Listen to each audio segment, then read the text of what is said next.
Today, Joe Biden addresses the nation on Afghanistan while Americans are left stranded. Australia changes course on their COVID policy, and the Department of Education cancels $9 billion in student loan debt. We've got a lot coming up today, and it all starts right now.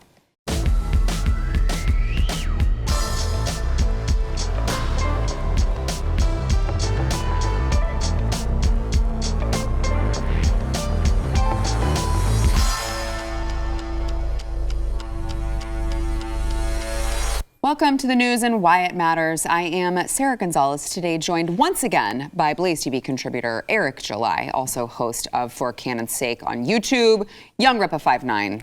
They know him as on YouTube. Also joined once again by political commentator Caleb Bonham, who we have rescued from the depths of Austin.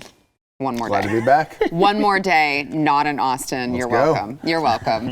All right, so let's get into the headlines of the day. Of course, we've still got a lot more on Afghanistan just kind of developing throughout the day. We do have Joe Biden, who addressed the nation on ending the war in Afghanistan.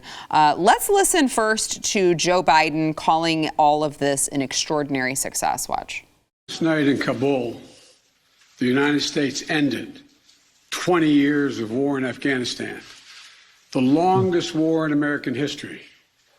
We completed one of the biggest airlifts in history, with more than 120,000 people evacuated to safety. That number is more than double what most experts thought were possible. No nation has ever done anything like it in all of history. Only the United States had the capacity and the will and the ability to do it, and we did it today. The extraordinary success of this mission was due to the incredible skill, bravery, and selfless courage of the United States military and our diplomats and intelligence professionals. For weeks, they risked their lives to get American citizens, Afghans who helped us, citizens of our allies and partners and others on board planes and out of the country. And they did it facing a crush of enormous crowds seeking to leave the country. Interesting take from Joe Biden. Let's also listen to another portion of the speech. He seemed to get, gentlemen, I want to get your thoughts after we play this, but he seems to get a little heated, and he just kind of, the Grandpa Simpson, like yelling at the clouds gif. It just feels a lot like that. He's like yelling at everyone, chastising them about ending the war and how we don't want more war, which I think that we can all agree upon. I don't think that that was up for dispute, but here's Joe Biden. It was time to be honest with the American people again. We no longer had a clear purpose in an open-ended mission in Afghanistan. After 20 years of war in Afghanistan, I refuse to send another generation of America's sons and daughters to fight a war that should have ended long ago.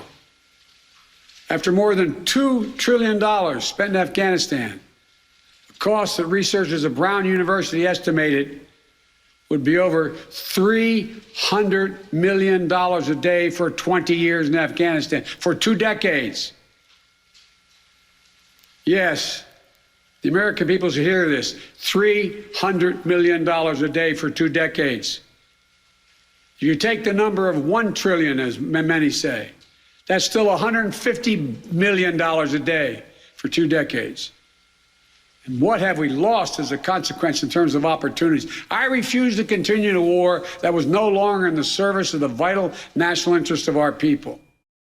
I mean, again, this is a cute little speech from Joe Biden's speechwriter, but really isn't addressing what all of the failures were. I haven't heard very many people push back and say, no, you know what? We want a forever war in Afghanistan. That's definitely what we're going for here. So he seems to just kind of be yelling at the sky, arguing with the wall, I think. And failing to acknowledge the fact, he continues to emphasize the 2 decades. He was vice president for 8 of those years. And all that $150 million a day, that was being racked up while he was in leadership. That's a great point. They had all the opportunity to come to the table and actually provide a plan, years ago, a term of president ago, for this withdrawal. And They failed to do so. So that failure of a 20-year war is on him just as much as it's on any other previous administration. You know, you watch that speech, and I see in that speech a less decorated, less set-piece-oriented, mission-accomplished speech, because this is not over. And I think we're going to see in the coming months the ramifications of the poor leadership and the poorly planned, chaotic pullout, and it's going to affect American lives and American troops and American foreign policy. I think he's trying to play strong. He's trying to play mission accomplished, victory, but this isn't over yet. Yeah. Well, first of all, he didn't negotiate any of that leading up to us getting up out of there anyway. Right. So all he did was just go through what was already being planned. But much to your point, which is the point that I was going to make, was that this was a war not only that he supported initially, but this was a war that he perpetuated for a long time, of course, alongside Obama, as they bombed more countries than Bush, but specifically going on with the war in Afghanistan. So it's just bizarre to hear this man talk as if, I just can't do that. Well, I mean, it's been 20 years. You were doing it for longer than that, or roughly around that time in which you supported it. And now all of a sudden when, deals get made with the previous administration, and now you go forward with it, which of course, okay, you went forward with it. Of course, there's two different problems here, is that you went about it maybe the incorrect way. Unfortunately, American lives were lost, innocent lives were lost in that regards, but still, the way these politicians, and to be fair, it's not just Biden. There's a lot of people in office that now they look at it on the other side of things. Everybody kind of realized Ron Paul was right about this war. Yeah. And now they act as if, okay, I had nothing to do with it. Right. Like for 8 years, I think we called him Obama for a reason. That man was a violent piece of crap. And the guy that supported him as his VP, of course, being in Joe Biden, had everything to do with it. Of course, even before he became part of that administration, he supported these nation-building efforts. This is the new thing. So for him or any of these politicians that have been in office for as long as they have been in it to act like they had nothing to do with the loss of American lives over the course of the last 20 years, and like I had to end it.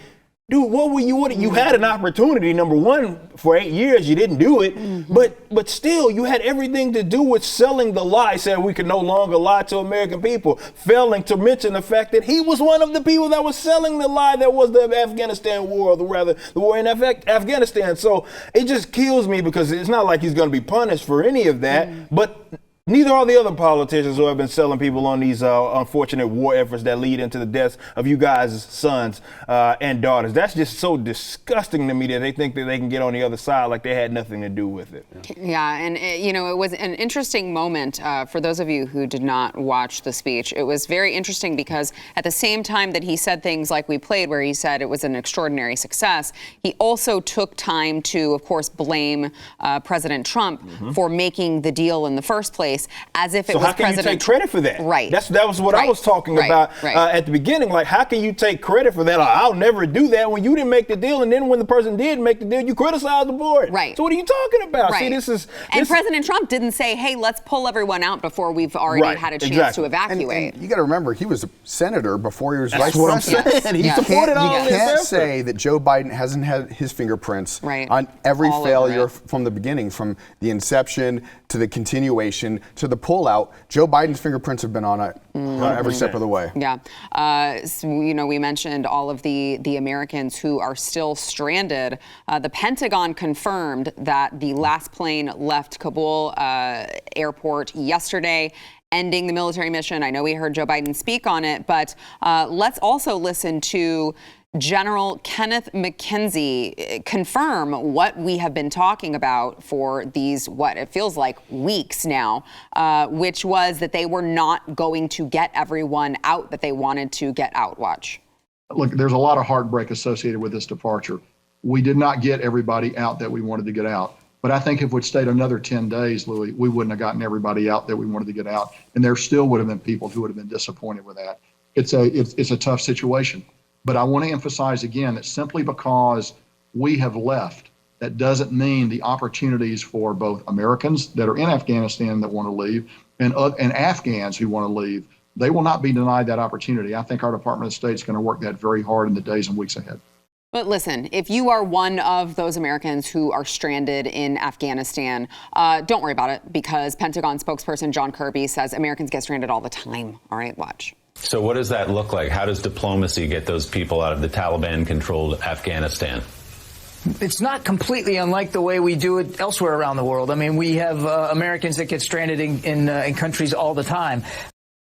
We're just really crappy with our people all the time. It's not just in Afghanistan. We just hate them whenever they're all across the world. We're not biased in that regard, which is interesting, you guys, because I want to get your thoughts, but I would just like to play a little flashback of, I believe it was last week, White House Press Secretary Jen Psaki herself saying, excuse me, Peter Doocy, Americans are not stranded in Afghanistan. I'm calling you out. Watch. Does the president have a sense that most of the criticism is not of leaving Afghanistan, it's the way that he has ordered it to happen by pulling the troops before getting these Americans who are now stranded?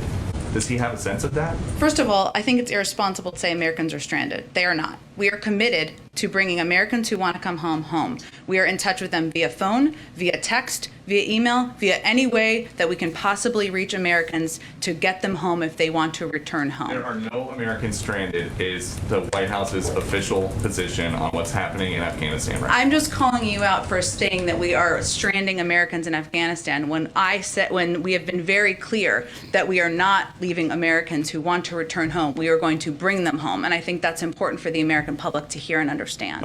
Oops. Oops. That was a big oops. And on top of that, of course, there was also Joe Biden on with George Stephanopoulos last week, he said, now he was pressed very, very, very hard on this issue because he did not want to answer, but he was pressed on this, and he did say, we will not leave until we have gotten all of the Americans. Oops. Yeah, I mean, she's so worried about rhetoric and all optics and everything else. I'm calling you out. As opposed to actually, what the term stranded means. I mean, if you consider the fact that there are people that he said are there that they didn't get out, that they wanted to get out, that means that they're stranded by textbook definition. So I don't know what she got all bent out of shape. I mean, great for the TV shows and headlines and Jen Psaki claps back at Doocy. That's all awesome. But at the end of the day, she was, of course, incorrect. And they have conceded exactly that. And that's all because of sort of the failed plan to evacuate Afghanistan. So that's on this administration's head. Like I said, everything else, we can put that on whoever's head. Yes, he continued all of these war efforts, but when it comes to him getting up out of here, like I said on the show yesterday, when it comes to them getting up out of Afghanistan, that falls on him.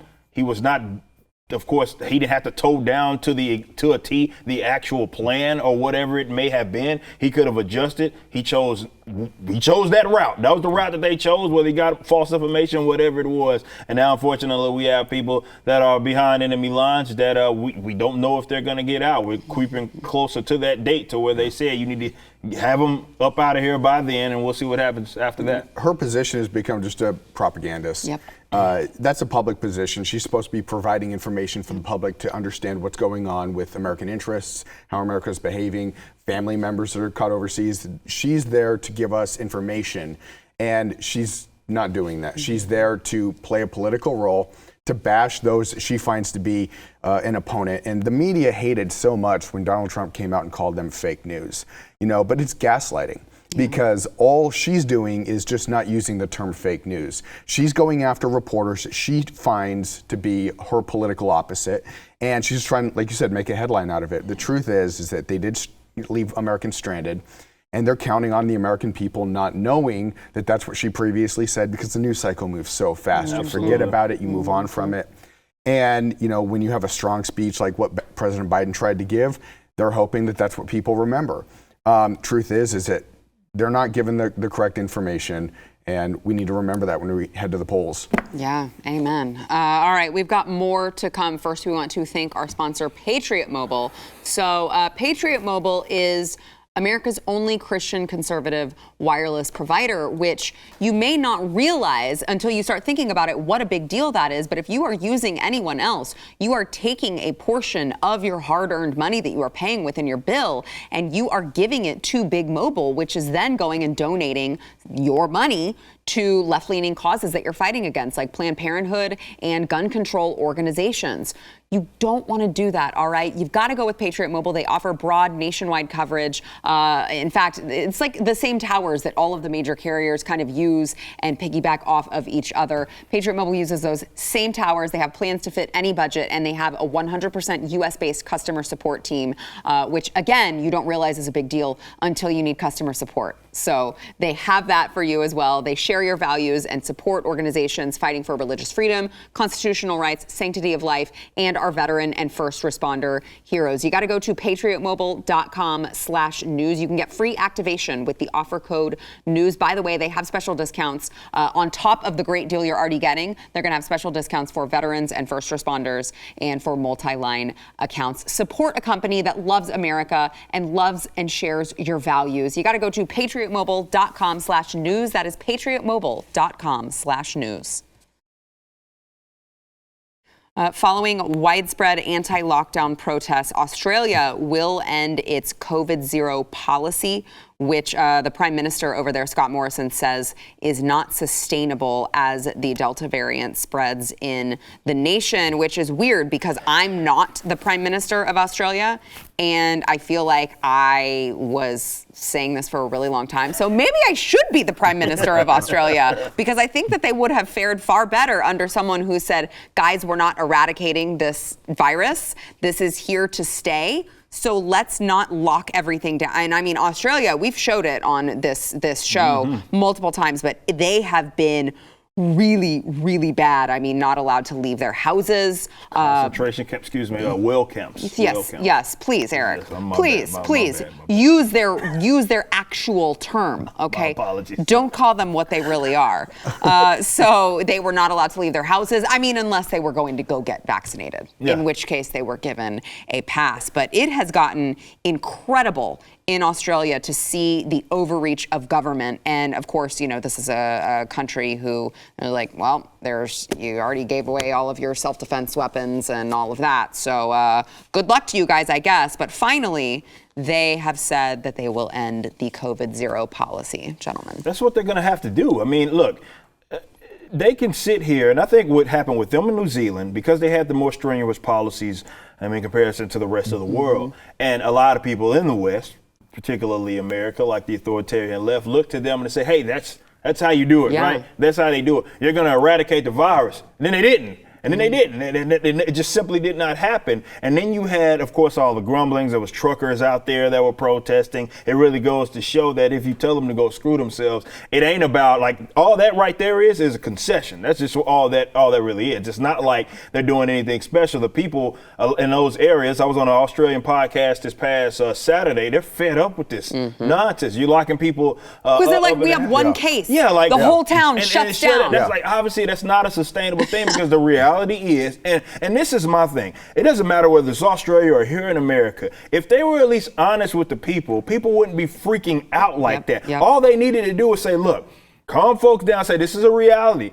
You're most likely going to end up getting it. Here's also the reality. You're most likely not going to die from it either and not being hospitalized. How about, I don't know, we teach them how to exercise, maybe diet, focus on their body mass and all those things, which we know lead to more hospitalizations. If they had done that, no matter where they were, the populace wouldn't have been as freaked out as they are. But unfortunately, these leaders went out there, sold all of this fear mongering, and got all these people like hyped up on this type of stuff. So you have a big divide within a lot of these populists, these people that are just completely fed up, and these sheep who are, like, I don't know, wearing masks in their cars. Eric, I think that that's completely unfair, because they did allow, if you're fully vaccinated, you got That's 2 the whole that's true. hours That's true. outside every day. That's 2 true. whole That's true. hours To be fair. out in the pen. That's true.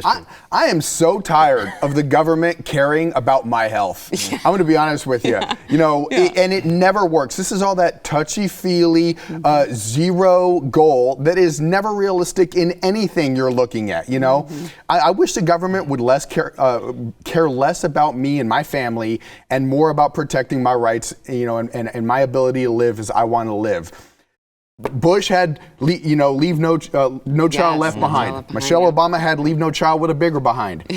You have got so many different projects by the United States government and abroad, you know, where they have bigger government policies focused on, hey, what we believe we want to implement is going to be best for your family. Get out of there. You know, you're never going to be hitting zero. And if they finally, you know, if we had no more of these no deaths on the road campaigns, that's never going to happen. It's never going to happen. If you had less of those, you're going to get a more realistic public understanding what government's role actually is. And maybe they'll start looking at government and realize government's not there to save my life, to educate us correctly, to raise my children. Government there is to protect my liberties, make sure that civilization is behaving orderly, and then stay out of my life. And, you know, hopefully Australia picks up because what's been going on over there has been insane. Yeah. All right. Let's move back here domestically. So the Department of Education has canceled more than $9 billion in student loan debt since President Biden has come into office, with moves that will affect more than 563,000 borrowers. The agency confirmed the new top-line figure upon its recent announcement detailing its cancellation of $1.1 billion in debt for 115,000 borrowers that attended ITT, which is now defunct. But it's interesting. You know, I want to get your thoughts on this, gentlemen. But it's interesting because watching all of these radicalized members of the left who have been fed all of this nonsense about cancel all my student loan debt, I shouldn't have to pay for my things. Oh, by the way, the CDC, you know, is having an eviction moratorium, so I don't have to pay for myself to live. You have all of these people who have been so radicalized, and I've been watching their reaction, and they're like, this isn't enough. You need to do all of it. Do all of it right now. And it's like, they are never going to satisfy these people. And there's a lesson to be learned from people on the opposite side with that as well. And this is the case that I've been making fun of. Like right before the show, I just posted about Republicans being too chicken crap. We'll censor it when it comes to like public education and public school. See, the left will push for the most, like, whatever it is that they want.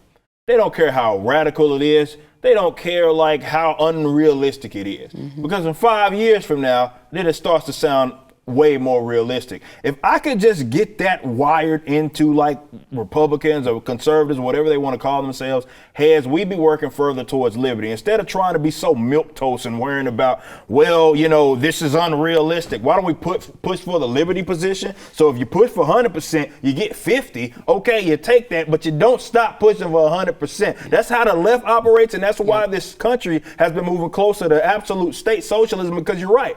They're not going to be satisfied. They're never going to be satisfied. But they're still going to get towards what it is that they want. It's not like our side is getting what it is that we're not getting, like abolition of these laws or like that violate people's private property rights. We're not getting ending of like certain forms of taxation. We're not getting any of that. Instead, we're moving closer and closer to absolute state socialism and state control. So there's a lesson to be learned. Yeah, we know the left is doing that, and you're right. They're like, it's not enough. This is not what we want. But that's how they win. That's exactly how they win. Yeah.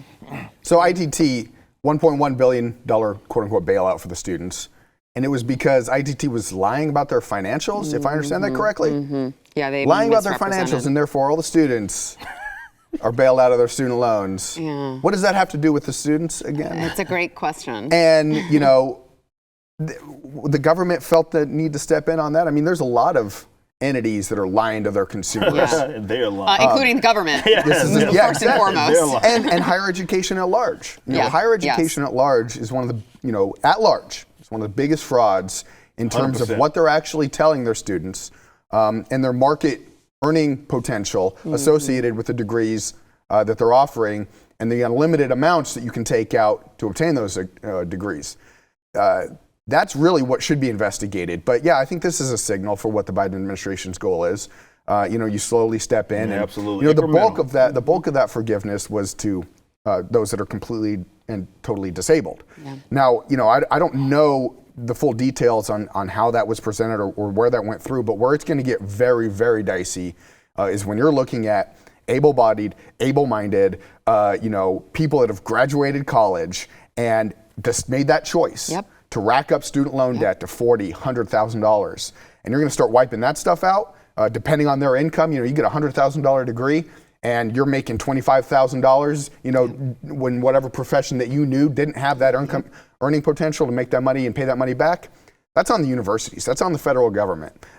They should, they'll destroy the economy for try to pander to get votes. Yeah.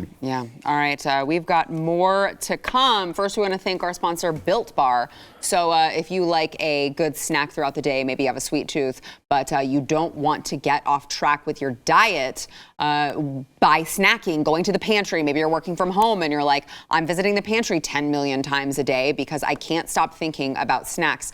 You got to try Built Bar. Stock your pantry with Built Bar instead of the candy bars that are going to get you off track with your diet, all right?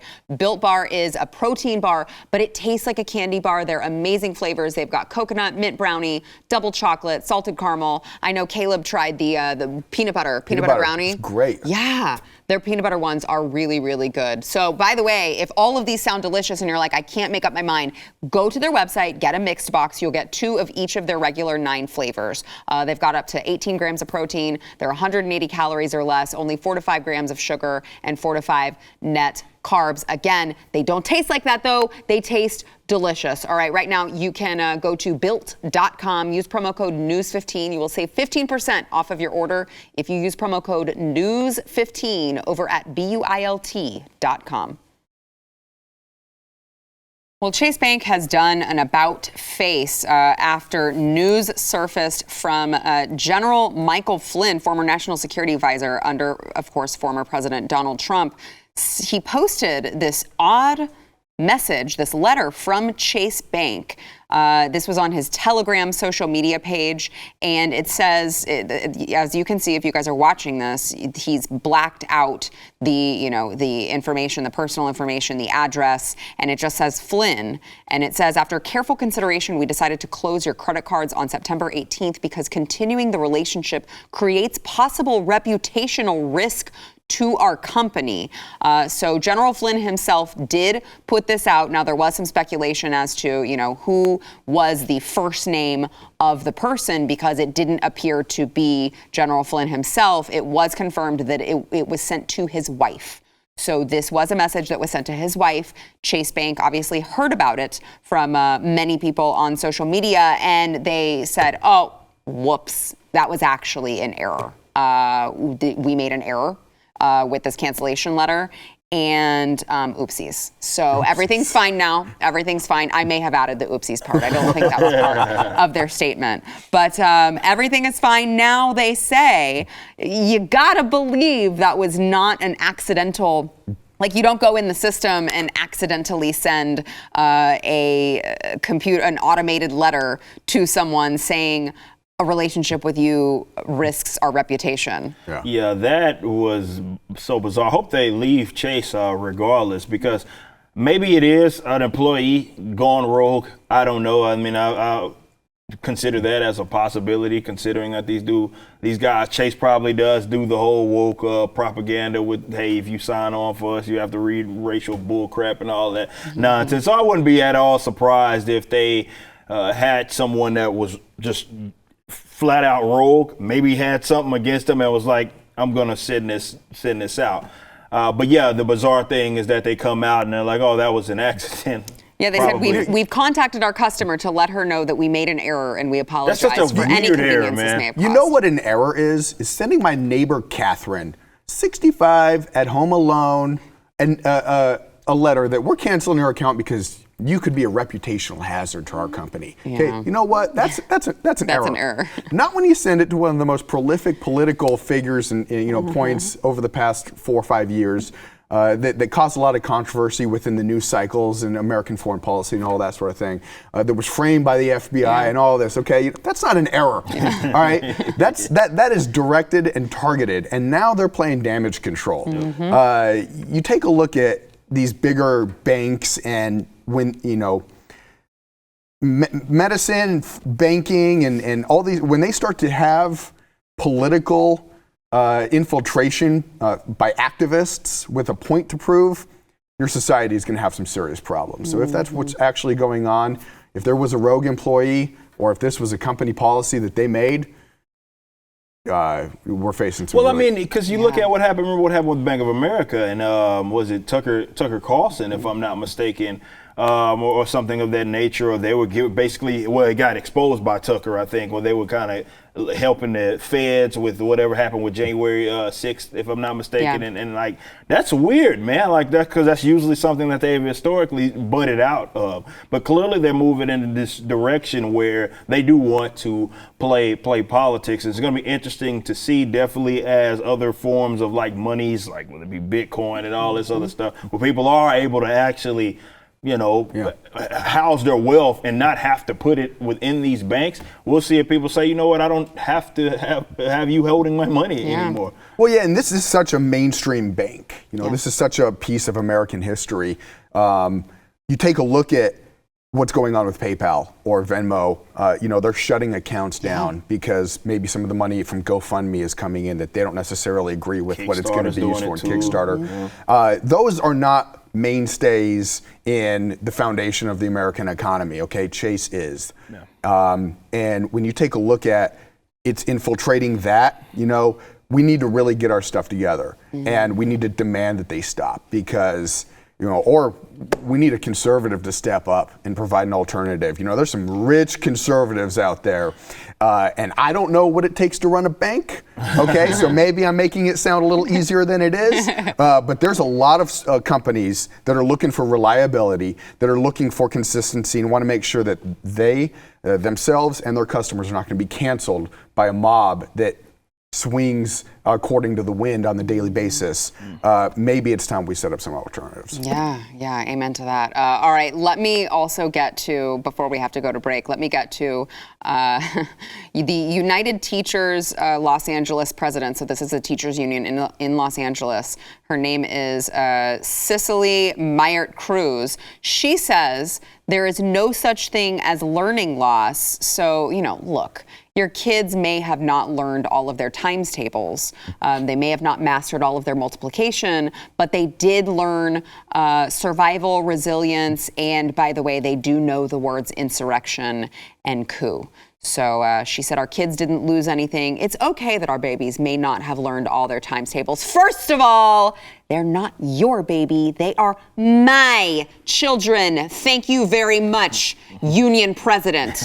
They learned resilience. They learned survival. They learned critical thinking skills. They know the difference between a riot and a protest. They know the words insurrection and coup. I am going to go out on a limb and guess that these children who are being taught by the teachers who are involved in the union in Los Angeles do not actually know the difference between a protest and a riot. I'm going to guess that is not even accurate. I'll put a lot of money on that they have no idea what the difference is. It's probably depending on your political affiliation as far as what they know. Donald Trump is bad. Yeah, so that if they do it in his name, or rather if they, let's say, support him and they get together, well, that's a riot.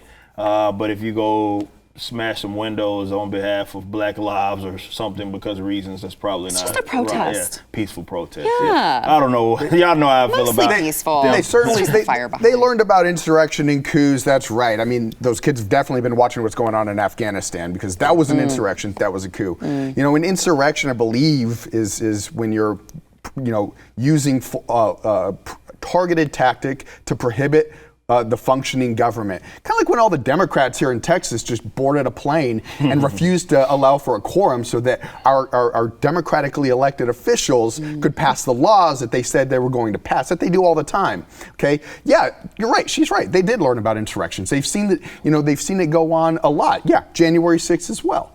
So, she is trying to make these stupid political talking points, to walk around with her head held high as if she actually accomplished something, but she's really just, like you said, trying to advance bigger government, and she's just trying to breed division, arrogance, and just trying to stir people up. I can't stress this enough, you guys.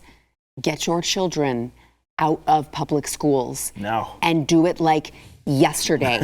Get your freaking children out of these public indoctrination camps. They are not getting better. They are just getting worse. Absolutely. Get your freaking children out of there. And support school choice. Yes. Move your tax dollars elsewhere. Yes. And support schools that are actually interested in providing an education and providing, a future for your children, not a politicized, agenda. Yeah, and do not trust any politician who, for some reason, is in opposition to school choice. Yeah. Like, that's how you know that they don't give a crap about your children. All right, we've got more to come. First, we want to thank new sponsor of the show, Novo. So small business owners, startups, freelancers, entrepreneurs, do you know the #1 way to avoid unfair bank fees? First of all, you got to go close your account. And next step, open a new Novo free business banking account. Novo is the #1 business banking app. It's built from the ground up to be powerfully simple and free business banking that Money Magazine, by the way, called the best business checking account of 2021. They've got no minimum balances, no transaction limits, no hidden fees. You can sign up for free in under 10 minutes at banknovo.com/Y. They'll mail you a Novo debit card and you will get free ATM use. Now, they were designed for small businesses and entrepreneurs to make all of this easy and secure. You can manage your account in Novo's customizable web, Android, and iOS apps with built-in profit-first accounting and invoicing. By the way, you guys just heard this story about Chase and how if you're not careful when you use an institution, they can just cancel you like that because they don't like your political ideologies. They don't like that. You've got to try Novo. Novo is not going to do that to you. By the way, they are going to seamlessly integrate with Stripe, Shopify, QuickBooks, and more. All of this, again, for free. If you are a small business owner, what are you waiting for? Get your free business banking account in just 10 minutes at banknovo.com/Y. That is banknovo.com/Y. Not that we have a video game expert at the table or anything, but just thought that we would bring up this story, Eric, that's going on in China. China is banning children from playing online games for more than 3 hours a week. This is the harshest restriction so far on the game industry as Chinese regulators continue to crack down on the technology sector. So minors, they even have the actual times that they can be online. This is China, so I shouldn't be surprised, but it says they can only play games between 8 p.m. to 9 p.m. on Fridays, weekends, and on public holidays starting on September 1st. By the way, this is down from a previous restriction set in 2019 that allowed minors to play games for an hour and a half per day and 3 hours on public holidays. Weird. Yeah, that's what communism gets you, does it not? I mean, so many restrictions. I mean, I've been taking to task these weirdos even out here that want more restrictions on video game development, and not necessarily to that degree, but more so on how they're produced and all that sorts of things. I think people need to understand that the liberty that we have here is, of course, worth salvaging, because you hear stories like that and it sounds absolutely nutty to us. That something like that will be placed on people by way of the government. But that's the direction, I mean, believe it or not, that this country unfortunately is going in. Maybe not with particularly video games, but you're seeing it in other avenues. You've seen it over the last year and a half with some of the restrictions that they come. This is why I've said that with China, I mean, all it took was a virus with a 99% survival rate to have world governments looking closer to theirs. So they never had to even fire a shot in order to, for them to win. So really, America, you should value your liberties, because, it's easy for us to kind of lose sight of that we're able to do a lot of what other countries do not have such a luxury because of their oppressive regime. So it's always worth it to take the liberty position on anything. It doesn't matter what it actually is. It certainly is worth salvaging. Yeah, but liberty comes with responsibilities. And I completely agree. I know, right? Yeah, I stole that one from Marvel. Look, I 100% agree with everything you said. I just don't know if Americans always live in the way that liberty demands. And that means, you take a look at China, and the government is regulating how much children can play their video games. And in American public schools, if you dare take away the cell phone, when the kids are learning, the high schooler will cry in the middle of the class. And I think that breeds into the spirit of a nation. That behavior leads to how a nation behaves, patriotism or forced patriotism in the sense of a communist nation, where they actually believe in that country because they're forced to.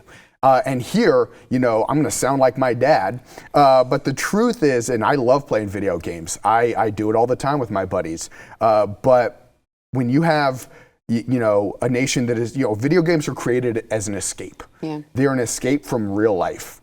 And that does not mean that they are real life, in my perspective. And, when you have just this rampant youth growing up always distracted by screens, never actually facing the demands of a real life, you start to have decreased manhood in terms of how young men are raised and young men growing up, decreased femininity because they're seeing what's going on online and they're thinking that there are other things and other ways to behave. And I think, you need to remove that distraction. And I do think that that's what China's perspective is. They're doing it in an evil way, and they're an absolute evil communist government. But the truth is that some of this stuff in America, liberty demands responsibility. And I don't know if our culture has prioritized or rewarded responsibility in a way that it should. Interesting perspective. Eric, we've got about a minute. Well, my thing is that liberty is liberty regardless. It doesn't require any responsibility from anything because it's not a positive action.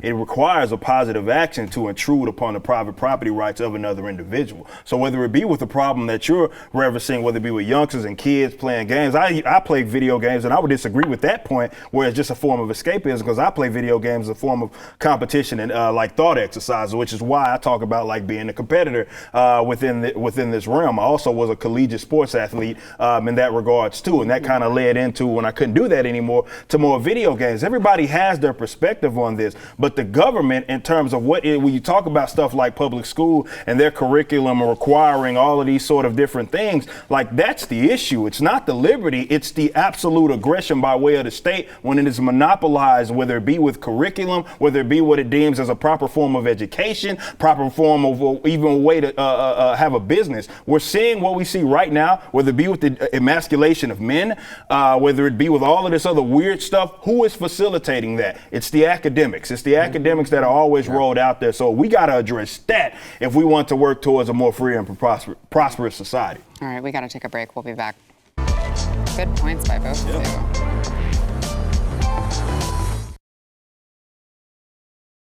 All right, this is the part of the program where I tell you guys that you need to go to wherever you get your audio podcasts. If you are watching this program, we appreciate you so much watching this program, whether it be on YouTube, Facebook, BlazeTV, Pluto. I know everyone makes fun of the way that I say Pluto, but I will have you know there is a T in there. It is Pluto, and I'm the one who's saying it right, and you all are the ones who are saying it wrong.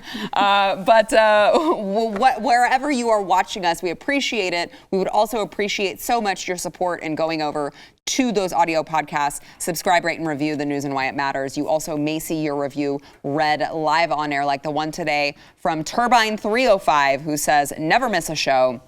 Sarah and Company are a podcast I never miss, news of the day, and always impassioned opinions. I love it when Sarah or the guest torpedo their YouTube chances with appropriate and true comments. Whoops. Loved Sarah's bleep moment recently. Management, leave her alone. It was truth. Thank you. Yeah, you missed it, Caleb. I had an F-bomb. It was an accident. It just slipped out. Eric knows what I'm talking about. I've done it once. It just slipped out. And I was like, just leave a review and please tell them not to fire me for saying the F-bomb.